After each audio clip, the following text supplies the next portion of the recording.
right, so we're back on business. So we left off with naming our pieces. So if you just visualize all those pieces, primitive, random from attribute, and we've got the name. So on the assemble stop, you can just create the name attribute, and I just added ground underscore as a prefix. So if you check our geometry spreadsheet and isolate the name under primitives, we got ground underscore blah blah blah. Cool. So now I'm just coloring them based on the name attribute. So that's cool. So we're getting some interesting looking shards and pieces here. But essentially I wanna cluster them up, not with constraints, but by utilizing the name attributes. We can cluster all these convex pieces into a more interesting shape. So all I've done is using the RBD cluster, very useful node, one of my favorite. So if you just drop down an RBD cluster, it's pretty simple. Whoops. Just plug that in, and now all we can do is just plug it in and it works. So if you just visualize the name attribute now, you've got interesting pieces. So without the RBD cluster, we're getting all of these shards. With the RBD cluster, now we're getting these they're essentially just still shards, but they're clustered up together, and their names change based on what we put as the cluster name prefix. So we can cluster ground underscore, and that will be cluster underscore ground underscore number. So they're just clustering up into a new named piece. So if you tick off random detach, all you'll see is this really nice looking clusters. It's gonna change my camera settings here. Cool. So yeah, but on the settings that I've done for the shot, I've kept the random detach, so it will detach some of the pieces randomly. That way we get the bigger cluster and some smaller clusters and everything like that. That's fun and dandy. So once we do another assemble, but this time we tick off the create name attribute, because if we set it to create a name attribute, what's gonna happen is it's gonna rename all those pieces again, and it's not gonna give us the clustered names. So we're not gonna rename our pieces. We're just gonna pack them. And with this assemble stop, I've also transferred in the mask underscore active attribute that we got from here. This thing. And I'm just renaming that mask underscore active to creator. So if you have a look, that is a point attribute, and now under here I'm just promoting it to the primitive class, because all I want to do is unpack it, and I want all these individual pieces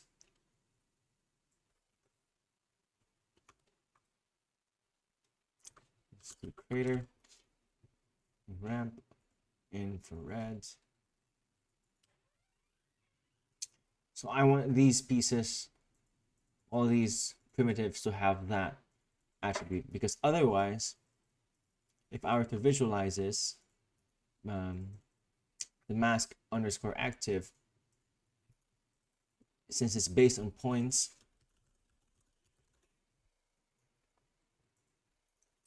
you'll see we've got some fall off on each of these points.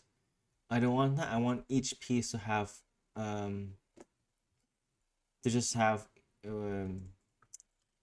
basically just a hard value. So yeah, there's that. Once I unpack it, I move that into the primitive attributes, transfer that into the primitive attributes, and cool. So next, all I'm doing here is creating some masks for the things that I'll have to do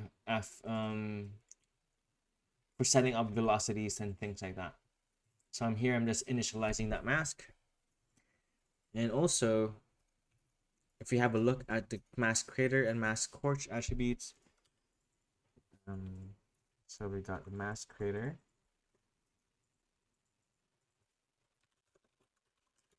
We got that. Oops. And the mask scorch attribute. So all I'm doing is just fetching that.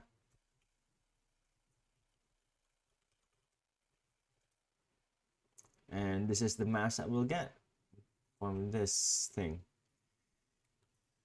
Cool.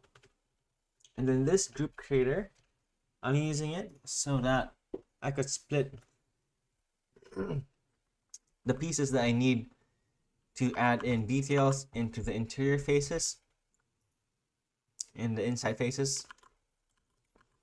The reason why I split them up is so that I could optimize the whole scene, because I don't really need extra resolution on where the ground doesn't even get cracked up. All I need that resolution for are the pieces that get simmed. I mean, they get affected by all those forces and stuff. So all I'm doing is grabbing that creator attribute,